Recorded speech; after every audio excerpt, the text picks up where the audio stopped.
उद्या जरासं लय चांगला आहे वाटते. पैसे दिले ना, मजा येईल आता रात्रभर. तर भाई तुम्हाला सांगतो, ह्या इच्छा अवयव मध्ये बहीण तिजोरी बी आहे. तिजोरी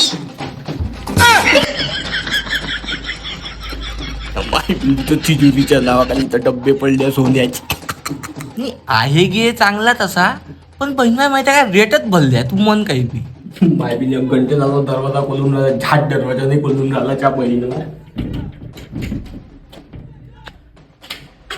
खुल्ला खुल्ला खुल्ला बहीण माय. हे हॉटेलवाले पण हाय भले बदमात दादा. या घंट्यापासून यांना लाईन बंद करून ठेवले. तर गरमीत माणूस सडून राहिला, पैसे पुरे घेते. बहिणीला लाईन बंद करून ठेवते. एसी ठेवला इथं, बहिणीला झट चालू नाही म्हणून राहिला तो एसी. इथं हात धुवायच्या जागेवर पाणी भरून ठेवला बोफडीच्या. भल्ले बदमात राहते, भल्ले बदमात. काय चावल चालू करायला नॉट चालू होते. 29 लागली.